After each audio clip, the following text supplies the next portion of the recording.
Hi guys, welcome back to my channel. I'm back with another recap of Diarra from Detroit, Series 1, Episode 3, the one that got away. So, it starts off with Diarra. She literally has the Russian guy phone that's covered in blood. And she's going through it. And all she could do is think about is Chris and, like, what's really going on. So, at the same time, she was trying to call the number. She get a knock at the door, so she ended up putting the phone in the bag and then covering it behind a thing on the couch. Next thing you know, it was her neighbor Danger. He coming back to like can't give her back the statue. He was still kind of mad about his fish and whatever. And she was like, "I'm sorry, it'll never happen again." So he was like, "You want to talk about it?" He ended up making her some pancakes from scratch, and she basically was telling him about her divorce, and then she ended up seeing somebody get shot. And he was basically trying to tell her to find a safe place so that, whenever she feel like she's getting overwhelmed, whatever, just think about that safe place and then put you more at peace, whatever. So she tried to do that. It ain't work. But she lied, but whatever. It ain't work. So around that time, the phone started ringing. So she was like, I got to take that. And he's looking like, at this point, Danger actually looking cute. Okay. So she ended up giving him his coat and rushing him out the door. And next, um, come to find out, it was Vonda, which is Deontay's Brooks' mom. So the next day, or whatever, or later on that day,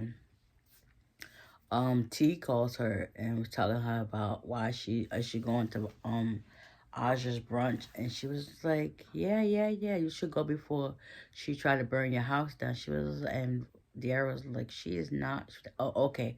So she realized, she looked through all her stuff. She realized that Aja is nominated to be Detroit's 35 under 35. So she hurried up and got ready, whatever. So she's walking down, I guess, coming from the store, and she got flowers in her hand. Next thing you know, you hear somebody say, hey, green coat.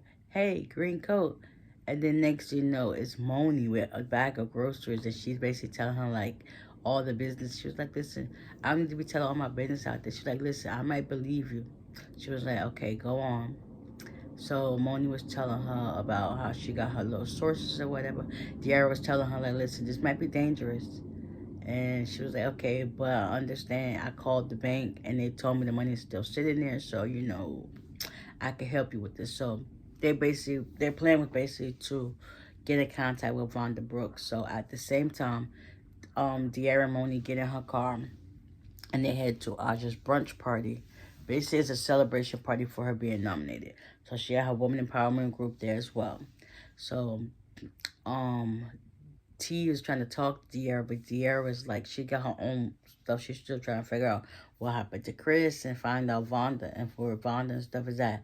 So they're talking, whatever. Meanwhile, Aja pulled her aside and was like congratulating her. Well, basically, Diarra congratulated her, and she said, basically, I gotta go mingle because this person right here is on the board, and I'm trying to get in contact with them. So she's like, yeah, just circulate. So then Diarra went back to her table after Aja done told her that S1XE is on his way. Yeah. So she like, listen, we gotta get out of here. Diarra took a couple of sips of the mimosas. Moni done took her plate of food to go. And everybody's talking about it. And then T was like, listen, I gotta talk to you. Where you going? She was like, bathroom. Um, yeah, so they get in the car and they basically get on the bus. One of the guys, the professor, because Moni drives that bus, so she's there on her day off. And she starts talking to him, and he basically telling him some insights about Deontay Brooks, along with some other guy that he's with. And she was like, after he telling her the story, Diarra was like, yeah, that's not true. But Moni was like, even after all that, there's still some grain of truth in that. Come to find out what he was saying was kind of true. She really was at the church because they got up off the bus. And next, they see her and they put their cups of coffee down. And they go to talk to her. Next, they're now in a situation where they're helping Vonda Brooks. At the same time, Diarra's trying to figure out, like, what's Vonda's end goal, what she really got going on, and she really trying to play us or whatnot. So they started going through the phones after she done did like a She ended up getting a box from this guy, and she gave the guy money. Then she ended up setting a, what the heck you call this? A crackhead trap, basically. So basically, the guy was going to she set a trap for the guy so the guy could take them to where the girls is being held. Come to find out, that's what Vonda does in her spare time. She helps save missing girls and whatever. So they do that while Vonda goes into a pawn shop saying she need a flat screen TV. So they Googling the phone, and they actually end up finding Vonda's the right phone that's in the phone that Diarra has from the Russian. And as they were about to open the door, Vonda was like, and she gives her phone back. She was like, "So y'all part of this true crime podcast?" And she was like, "Yeah, yeah." She was asking how many subscribers you guys. She's like, "Listen, y'all won't never leave me alone." So they end up helping Vonda rescue this girl, but at first they was kind of like hesitant about the whole thing. So Moni stayed outside to help with the package. And Diarra went inside to kind of help Vonda get the girl out. So they had a diversion. So Moni was to light up all the fireworks to get a distraction so that the guys can come out the house and watch, while Vonda and Diarra went inside. So they ended up finding the girl after Vonda giving this man some tacos. And then the guy came back, was like, "What are you trying to do?" She said, "Listen, I'm taking this girl out here." He was like, "No, you're not." So Vonda was instructing to Diarra to like, "Listen, do your thing." So she started acting crazy with the bat, and he was just like, next to Vonda done hit the man over her head with a bottle. They had them rescuing the girl, taking her to her family. They was all grateful for that. They ended up meeting up at a pizza shop, and they're talking.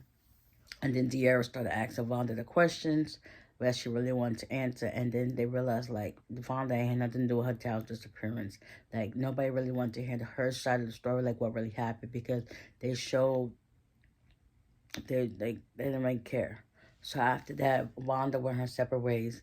And then Diarra and Moni figured out a plan that she was going to get her car back. So she still had Swaz, like, calendar. He was very predictable, so whatever. She found out that where he was at.